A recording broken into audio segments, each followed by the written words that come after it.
नमस्कार, मैं हूं आपके साथ प्रज्ञा। खबर संगम में आपका स्वागत है। बुलेटिन की शुरुआत करें इससे पहले नजरें हेडलाइंस पर।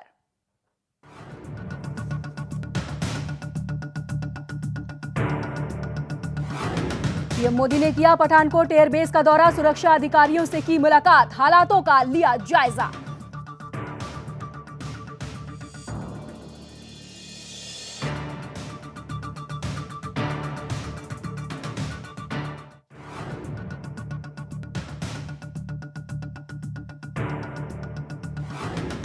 पाक पीएम नवाज शरीफ ने की पठानकोट आतंकी हमले की निंदा, पाकिस्तान आईबी चीफ करेंगे भारत के सबूतों पर जांच, आतंकवाद के खिलाफ पाकिस्तान देगा भारत का साथ।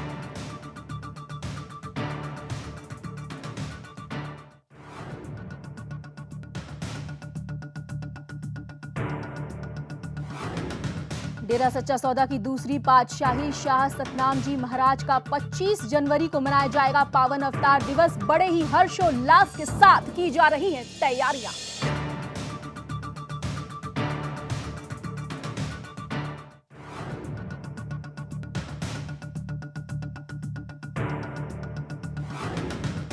दिल्ली के मेट्रो स्टेशनों पर बढ़ती भीड़ को देखते हुए डीएमआरसी ने लिया बड़ा फैसला। अब ज्यादा देर रुकने वालों को भरना होगा जुर्माना। सोमवार से लागू होंगे नए नियम।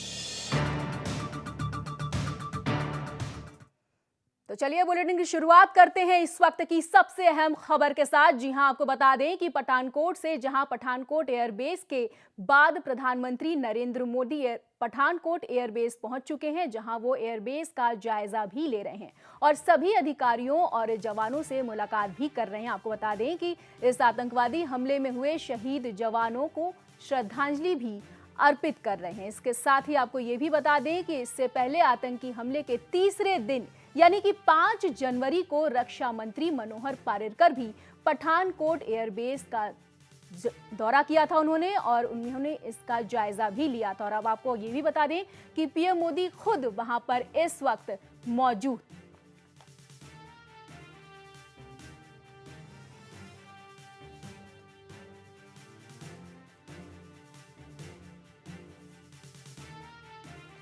तो आपको बता दें कि पठानकोट में हुए आतंकी हमले के बाद प्रधानमंत्री नरेंद्र मोदी इस वक्त पठानकोट के दौरे पर हैं। इससे पहले 5 जनवरी को रक्षा मंत्री मनोहर पारिकर भी पठानकोट पहुंचे थे और उन्होंने पूरे हालात का जायजा भी लिया था। तो ये तस्वीरों में आप साफ साफ देख सकते हैं किस तरह से सुरक्षा के कड़े इंतजामात वहां पर किए गए हैं। सुरक्षा चाक चौबंद कर दी गई है और प्रधानमंत्री नरेंद्र मोदी इस वक्त पठानकोट के दौरे पर हैं और हालातों का जायजा भी ले रहे हैं।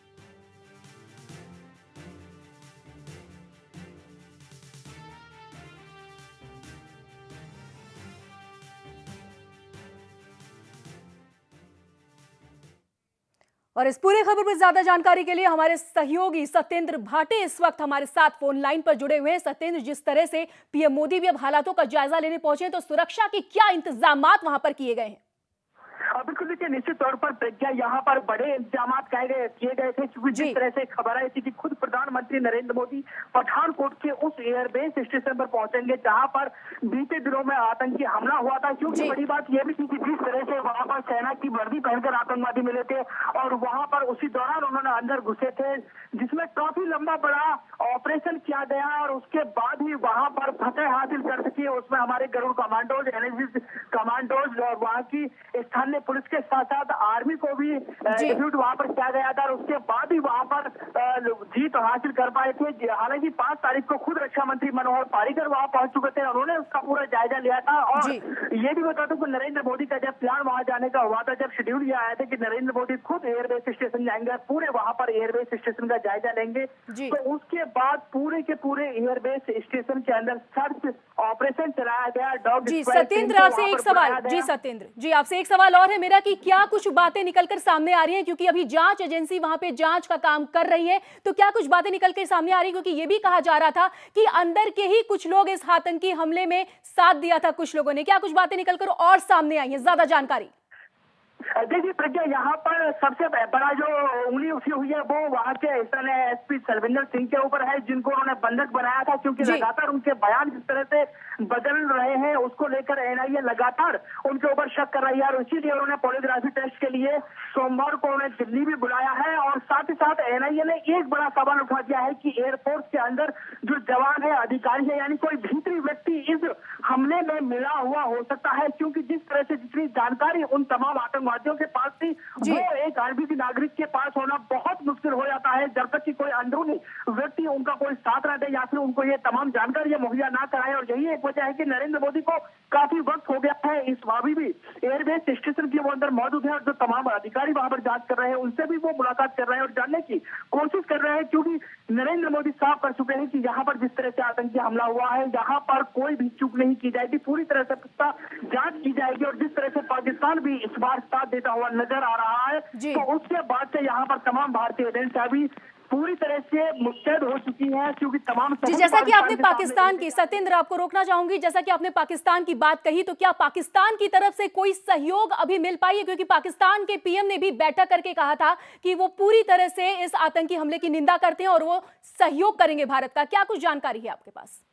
देखिए, बिल्कुल पाकिस्तान के अंदर हाई लेवल मीटिंग हुई थी, जिसमें नवाज शरीफ ने वहां के सेना अध्यक्ष और वहां के एनएसए को ये निर्देश दे दिया है कि किसी भी हाल में जो भी भारत की तरफ से आपको सबूत मिलते हैं उनकी जांच होनी चाहिए, और इसमें जिसमें किसी आतंकी व्यक्ति या आतंकी संगठन का इसमें हाथ होता है तो उनके खिलाफ पाकिस्तान कड़ी कार्रवाई करेगा। और ऐसा प्रज्ञा पहली बार ऐसा हुआ है कि उच्च स्तरीय हाई कमीशन की बैठक पाकिस्तान के अंदर होती है, हाई लेवल मीटिंगों में दौर चला शुरू हो जाता है, और वहां के जो विदेश सचिव है उनको दिया गया है कि जो विदेश सचिव स्तरीय भारत के साथ वार्ता होनी चाहिए उसके लिए वो हिंदुस्तान के एनएसए अजीत डोभाल के साथ लगातार वो बातचीत करते रहे, उनके साथ जुड़े रहे, और हिंदुस्तान को पाकिस्तान से जो भी मदद चाहिए। सत्येंद्र, मैं आपको रोकना चाहूंगी, हमारे साथ इस वक्त सीधे पठानकोट से हमारे संवाददाता जुड़े हुए हैं। आपसे भी जानना चाहती हूं कि पाकिस्तान अभी जो जिस तरह से प्रधानमंत्री नरेंद्र मोदी पठानकोट के दौरे पर हैं, क्या कुछ सुरक्षा के इंतजाम किए गए हैं? क्या कुछ खबर है आपके पास, अपडेट?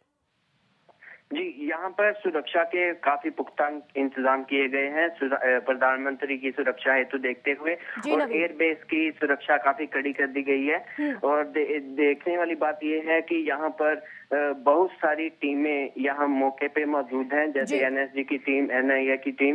इसके अलावा प्रधानमंत्री ने अभी एयरफोर्स बेस का दौरा किया, और जो हमले के दौरान कुछ लोग जख्मी हो गए थे उनसे भी प्रधानमंत्री ने मुलाकात की। जी नवीन, और सभी का हालचाल पूछा। जी नवीन, आपसे ये भी जानना चाहती हूँ कि क्या प्रधानमंत्री ने कुछ अहम फैसले भी लिए हैं इस पूरे मामलात में? इस दौरान अभी किसी भी मीडिया पर्सन को अंदर जाने की इजाजत तो नहीं दी गई है, लेकिन फिर भी प्रधानमंत्री कुछ घोषणाएं कर सकते हैं। और जो अभी सूत्रों के हवाले से खबर आ रही है कि प्रधानमंत्री अभी शायद कि तो हमले के दौरान शहीद हुए हैं उनके परिवारों से भी मिलने की जी नवीन, बहुत बहुत शुक्रिया नवीन इन तमाम जानकारी के लिए। सत्येंद्र जी, आपका भी बहुत बहुत शुक्रिया इन तमाम जानकारी के लिए। चलिए बढ़ते हैं आगे। आपको बता दें कि पठानकोट में हुए आतंकी हमले की पाकिस्तान के प्रधानमंत्री नवाज शरीफ ने भी आलोचना की है। नवाज शरीफ ने पठानकोट हमले के मद्देनजर आला अधिकारियों के साथ बैठक भी की, जिसमें न सिर्फ हमले की निंदा की गई बल्कि ये फैसला भी लिया गया कि भारत से मिलने सबूतों के आधार पर पठानकोट हमले की जांच पाकिस्तान के खुफिया प्रमुख आफ्ताब सुल्तान करेंगे। आपको यह भी बता दें कि पाकिस्तान में हुए इस बैठक में पाक पीएम के साथ पाक सेना प्रमुख राहिल शरीफ भी मौजूद रहेंगे। सूत्रों के मुताबिक बैठक में पठानकोट आतंकी हमले पर चर्चा भी की गई, जिसमें भारत सरकार की ओर से सौंपे गए सबूतों की समीक्षा की गई और कार्रवाई कैसे की जाए इस पर भी चर्चा हुई है। इसके साथ ही पाक पीएम नवाज शरीफ ने राष्ट्रीय सुरक्षा सलाहकार नासिर खान जाजुआ को निर्देश भी दिए हैं कि वो भारत से वार्ता की प्रक्रिया को सही ढर्रे पर बनाए रखने के लिए अपने भारतीय समकक्ष अजीत डोभाल से संपर्क में रहें।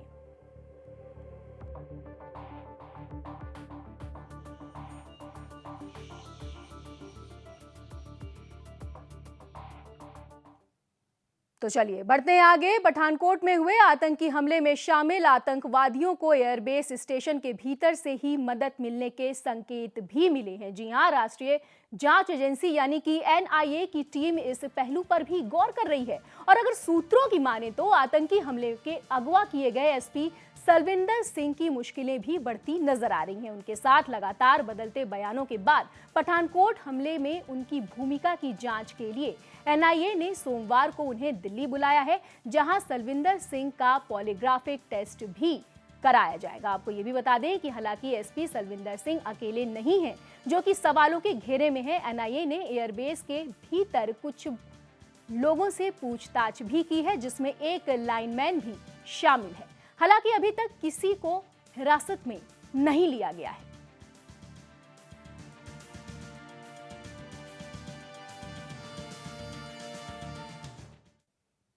और अब खबर उन लोगों के लिए जो मेट्रो में रोजाना सफर करते हैं। जी हां, आपको बता दें कि दिल्ली में मेट्रो स्टेशनों पर भीड़ भाड़ कम करने के लिए DMRC ने एक नया रास्ता निकाला है, जिसके लिए DMRC ने एक नए रास्ते के तहत इस नियम के अनुसार 18 रुपए तक का टिकट लेने वाले यात्री केवल 65 मिनट तक ही स्टेशन पर रुक सकते हैं। तो इसी तरह 23 रुपए के टिकट पर 100 मिनट और 23 रुपए से अधिक रुपए के टिकट पर 3 घंटे तक ही स्टेशन पर रुका जा सकता है। यह नियम सोमवार से लागू किया जाएगा। हालांकि वर्तमान व्यवस्था के अनुसार एक टिकट पर एक यात्री 2 घंटे 50 मिनट तक स्टेशन पर रुक सकते हैं, लेकिन अब इस नियम के अनुसार 11 जनवरी यानी कि सोमवार से इस नियम को तोड़ने पर 10 रुपए प्रति घंटे और अधिकतम 50 रुपए का जुर्माना भी लगेगा।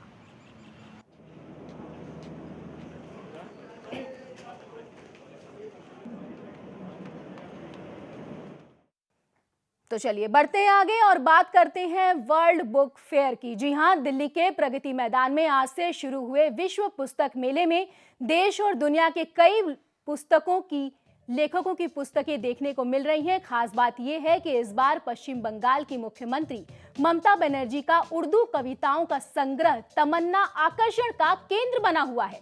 पुस्तक मेले में पश्चिम बंगाल उर्दू एकेडमी पहली बार अपना स्टॉल लगा रही है। वहीं आपको ये भी बता दें कि इस बार पुस्तक मेले की थीम भारत की सांस्कृतिक धरोहर रखी गई है और इस साल के पुस्तक मेले में चीन विशेष अतिथि के तौर पर मौजूद रहने वाला है। मेले में चीन अपनी 250 सदस्यों की भारी भरकम प्रतिनिधि मंडलों के साथ शामिल हुआ है। आज यानी कि 9 जनवरी से शुरू हुआ विश्व पुस्तक मेला 17 जनवरी तक चलेगा।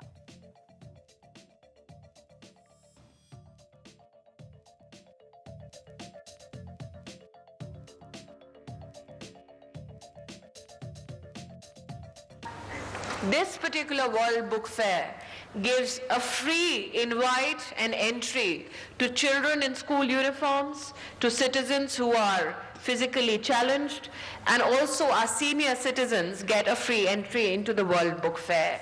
What is particularly of interest to me as a parent is the fact that there is a special children's pavilion which looks at books from not only a concept of storytelling and writing, but also looks at the vivid, rich history we have in the field of illustration, scripts, and also puppetry and other things of interest for children. And I'm hopeful that more and more parents come to this particular World Book Fair with their children so that they get a peek into the rich history not only that we as a nation enjoy, but also that other nations, especially China, that is brought to the World Book Fair with their help. तो चलिए रुकते हैं बहुत छोटे से break के लिए। Break के उस पार भी खबरें जारी रहेंगी, बने रहिए खबर संगम के साथ।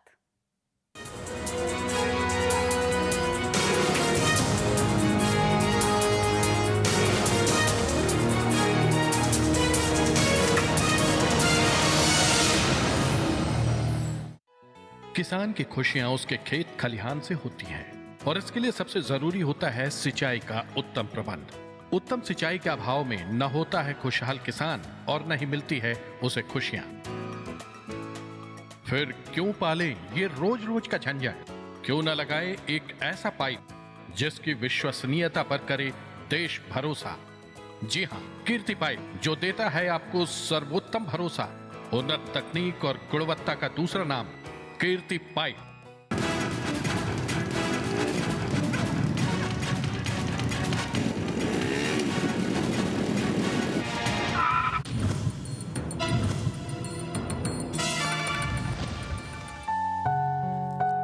अगर आप चाहें तो आप इनकी जिंदगी भी बचा सकते हैं। कैसे? रक्तदान करके। रक्तदान मानव जीवन का वो पुनीत कर्म है जिसके करने से किसी को जीवन और खुद को आत्मिक सुकून मिलता है। मैं तो रक्तदान कर आया, अब आपकी बारी है।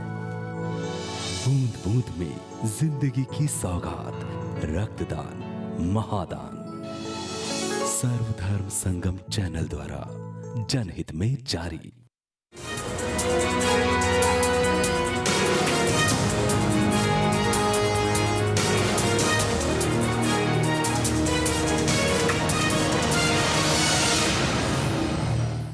ब्रेक के बाद आपका स्वागत है। रुक करते हैं अब अगली खबर का। मऊ शहर के शहादतपुरा स्थित ब्रह्म कुमारी ईश्वरीय संस्थान में लिटिल फ्लावर स्कूल की छात्राओं को आज लोगों का आदर करना व जीवन जीने का तरीका सिखाया गया, ताकि जिंदगी के अगले पड़ाव में ये छात्राएं शिक्षा के साथ साथ संस्कार भी प्राप्त कर सकें। इस कार्यक्रम में 9वीं और 10वीं की कक्षा की छात्राओं ने यहां आकर अच्छी बातों को सीखा और मेडिटेशन भी किया।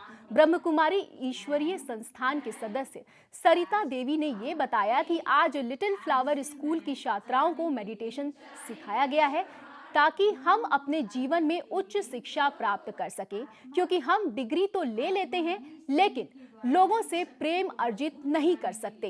हम अपने मन को मधुर बनाएंगे और लोगों से मीठा बोलकर उन्हें इज्जत देंगे, तभी हमारा जीवन सफल होगा। इसके साथ ही ऐसा करने से समाज और देश में प्रेम व सद्भावना बढ़ेगी।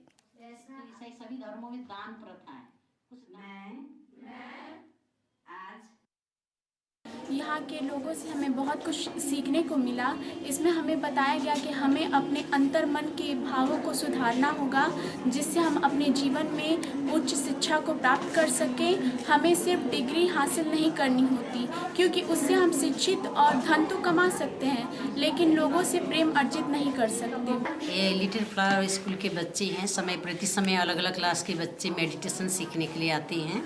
अभी 9th और 10th की बच्चियाँ आई थी, जिन्हें हमने ये सिखाया। यहाँ ब्रह्मा कुमारी संस्था में जो सिखाया जाता है कि हमें इंसान बन करके कैसे इंसानियत के साथ चलना है इस धरती पर, और हर एक को कैसे सम्मान देना है, शिष्टाचार क्या होता है, जीवन जीने की कला इत्यादि सिखाया बच्चों को। बुरी आदतों से बच के अच्छाइयों को अपने जीवन में धारण करते हुए सकारात्मक चिंतन करने के लिए यहाँ सिखाया।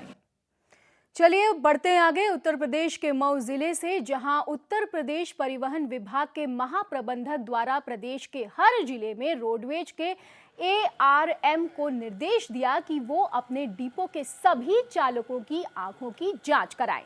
वहीं इस नेत्र जांच की शुरुआत मऊ जिले के शहादतपुरा स्थित रोडवेज परिसर से हुई, जहां पे मोहम्मदाबाद से आए नेत्र चिकित्सकों ने डिपो के सभी चालकों के नेत्र की जांच की। आपको बता दें कि मऊ में लगभग 60 चालकों की आंखों का परीक्षण भी किया गया, जिसमें उनकी दूर और नजदीक की दृष्टि दोष की जांच की गई।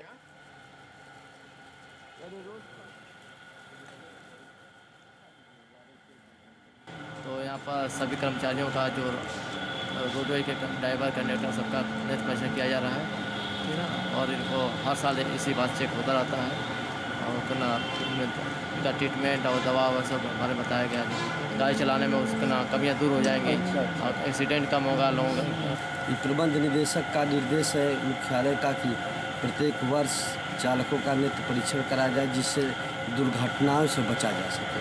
जब इनकी आँख स्वस्थ रहेगी तो अपना रात दिन चलना पड़ता है, कोई गाड़ी दुर्घटना नहीं। तो चलिए बढ़ते हैं आगे। पीएम मोदी द्वारा चलाई गई बेटी बचाओ बेटी पढ़ाओ योजना का सफल परिणाम हरियाणा में हर जगह देखने को मिल रहा है। जी हां, हरियाणा के मुख्यमंत्री मनोहर लाल खट्टर ने इंडियन मीडिया सेंटर के द्वारा सशक्त बेटी सशक्त भारत रैली को पंचकुला में हरी झंडी दिखाकर रवाना किया। आपको बता दें कि यमुनानगर पहुंची, जहां पे शहर वासियों ने उनका गर्मजोशी के साथ स्वागत भी किया। रैली में पहुंची सैकड़ों लड़कियों ने शहर के विभिन्न मार्गों से होते हुए लोगों को बेटी बचाओ बेटी पढ़ाओ का संदेश भी दिया। वहीं इंडियन मीडिया सेंटर के आयोजक नरेंद्र ने ये भी बताया कि यात्रा मुख्यमंत्री के द्वारा शुरू की गई है, जो कि रात में यमुनानगर रुकेगी और कल इंद्री से होती हुई हरियाणा के कई जिलों से होते हुए दिल्ली के राजघाट में पहुंचेगी।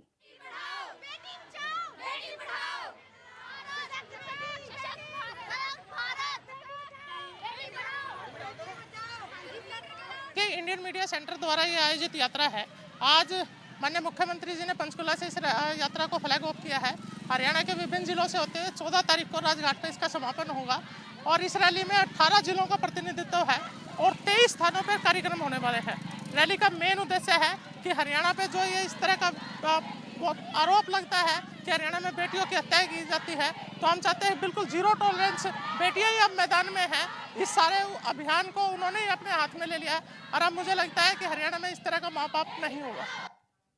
चलिए बढ़ते आगे। देश के प्रधानमंत्री नरेंद्र मोदी द्वारा चलाई गई बेटी बचाओ बेटी पढ़ाओ योजना का सफल परिणाम हरियाणा में देखने को मिल रहा है, जहां उनका उदाहरण सिरसा जिला बना हुआ है, जहां पे ताज़ा आंकड़ों के मुताबिक लिंगानुपात में वृद्धि भी हुई है। वहीं इस मौके पर सिरसा की उपायुक्त शरणदीप कौर ने ये बताया कि जिले में दिसंबर 2015 तक 1000 लड़कों के पीछे 994 लड़कियों ने जन्म लिया, जो कि सराहनीय है। सिरसा जिला लिंगानुपात में हरियाणा और दूसरे राज्यों के सामने एक मिसाल बना हुआ है। इसके साथ ही जिला प्रशासन द्वारा लिंग जांच को रोकने के लिए एक और नई योजना तैयार की गई है, जिसके तहत एक हेल्पलाइन नंबर भी जारी किया गया है। इस हेल्पलाइन नंबर पर लिंग जांच की सूचना देने वाले को 1 लाख रुपए का इनाम भी दिया जाएगा। अगर कोई भी इस बारे में सूचना देता है तो उसे इनाम मिलेगा। इसके साथ ही सूचना देने वाले व्यक्ति का नाम गुप्त भी रखा जाएगा।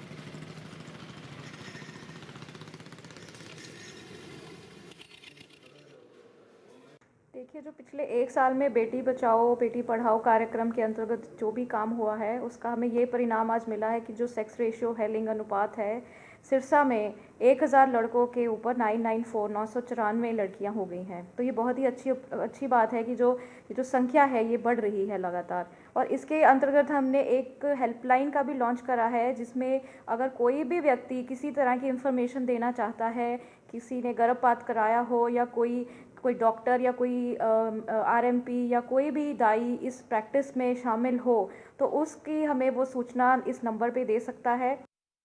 तो चलिए रुक करते हैं अब अगली खबर का। संत पीर फकीरों और महापुरुषों की कर्मभूमि के रूप में विश्वविख्यात हरियाणा प्रदेश के जिला सिरसा को अपनी कर्मभूमि बनाने वाले डेरा सच्चा सौदा के संस्थापक बेपरवाह शाह मस्ताना जी महाराज ने संपूर्ण मानव समाज को विचारों की पवित्रता और शालीनता का पाठ पढ़ाते हुए मानवता भलाई के कार्यों को करने के लिए सदैव प्रेरित किया है। यही वजह है कि डेरा सच्चा सौदा के लाखों करोड़ों अनुयायी जनवरी माह आते ही डेरा सच्चा सौदा की दूसरी पातशाही शाह सतनाम जी महाराज का जन्म दिवस 25 जनवरी को पावन अवतार दिवस के रूप में बड़े ही हर्षोल्लास के साथ मनाते हैं। देखिए हमारी ये खास रिपोर्ट।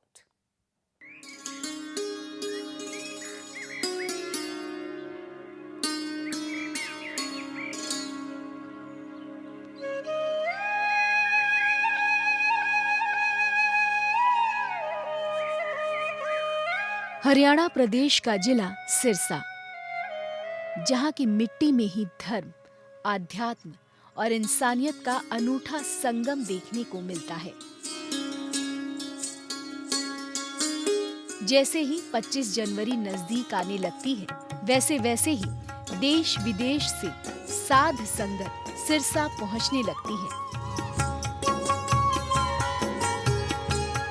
इतना ही नहीं, पूरे आश्रम को दुल्हन की भांति सजाया जाता है और यहाँ आने वाली करोड़ों की तादाद में साध संगत अपने मुर्शीद के दीदार के लिए उतावली रहती है।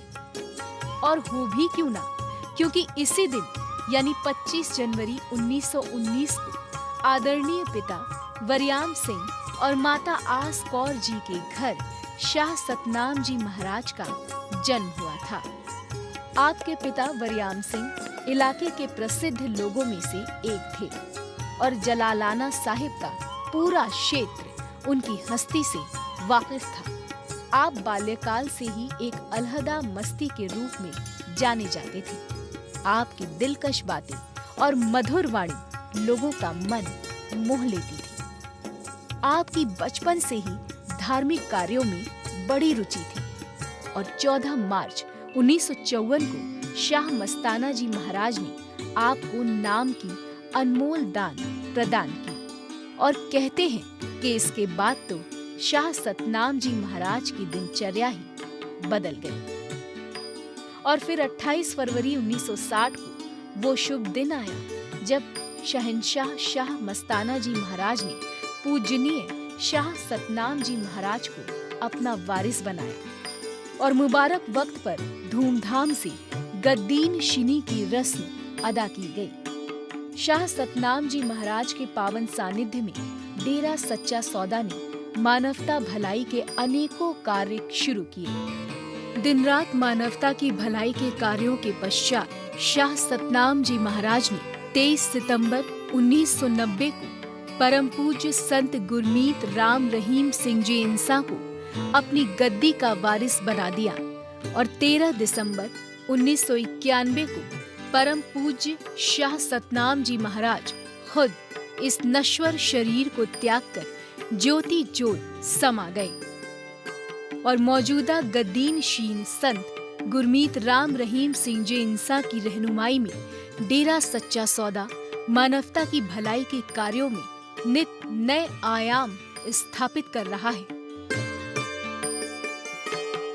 डेरा सच्चा सौदा आज भी शाह सतनाम जी महाराज की याद में पूरा जनवरी माह अवतार माह के रूप में मनाता आ रहा है और 25 जनवरी का दिन डेरा के इतिहास में अपनी एक अमिट याद बन जाता है। खबर संगम के लिए दीपक सैनी की रिपोर्ट। तो चलिए फिलहाल के लिए इस वक्त के बुलेटिन में बस इतना ही। देश दुनिया की तमाम बड़ी खबरों के लिए देखते रहिए खबर संगम। मुझे दीजिए इजाजत। नमस्कार।